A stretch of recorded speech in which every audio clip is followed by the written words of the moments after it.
आज अशी बर्फी बनवणार आहोत की एक तुकडा खाल्ल्यावर आता बस असं म्हणणं जवळजवळ अशक्य होईल।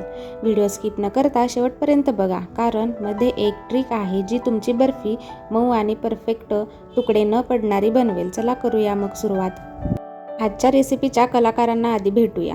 किसलेलं ओलं खोबरं, दूध, साखर, कस्टर्ड पावडर, तूप, काजू बदामाचे काप आणि जायफळ आणि वेलचीची पूड। सुरुवात झाली पॅन तापून आणि त्याची पहिली मैत्री झाली तुपाशी।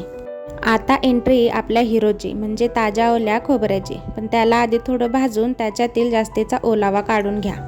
त्यानंतर आली साखरेची गोड एंट्री आणि काही क्षणातच दोघांची जोडी एकदम मस्त जमली। आत्ताच आहे एक छोटासा ट्विस्ट, कस्टर्ड पावडर थेट नाही घालायची, आधी दुधात तिचं छान मिक्सिंग करून मगच पॅनमध्ये पाठवायचं, म्हणजे गुटळ्या नाही आणि आपल्याला टेन्शनही नाही।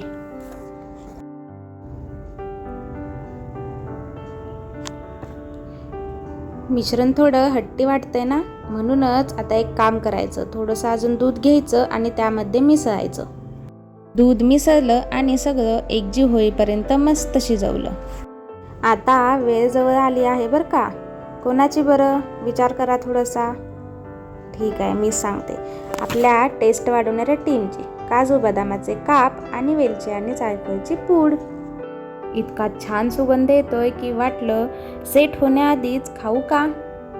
पण तसं न करता ट्रेला लावा आधी तुपाचा हलका हात, म्हणजे बर्फी आणि ट्रेचं भांडणच होणार नाही। आता हे गरमागरम मिश्रण व्यवस्थित ट्रेवरती वेळ वाया न घालवता पसरून घ्यायचं। मिश्रण व्यवस्थित पसरून झाले की आता त्यावर काजू बदामाचे कापलेले काप टाकायचे आणि आता सर्वात कठीण काम, 15 मिनिट थांबायचं। तयार झाली मस्त तोंडात विरघळणारी नारळाची गोड बर्फी। आता एकच काम बाकी आहे, स्वतःसाठी एक तुकडा ठेवून बाकीच्यांना द्यायचं, नाहीतर प्लेट कधी रिकामी होईल कळणारही नाही। बघा किती व्यवस्थित निघत आहे बर्फी आणि टेक्स्चरही एकदम मस्त आलेला आहे। सुटलं ना तोंडाला पाणी? वेळ वाया न घालवता पटकन किचनमध्ये जाऊन ही रेसिपी ट्राय करून पहा आणि मला कमेंट करून सांगा की तुमची नारळाची बर्फी कशी बनली आहे।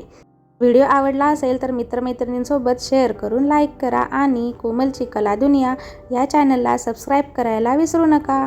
धन्यवाद।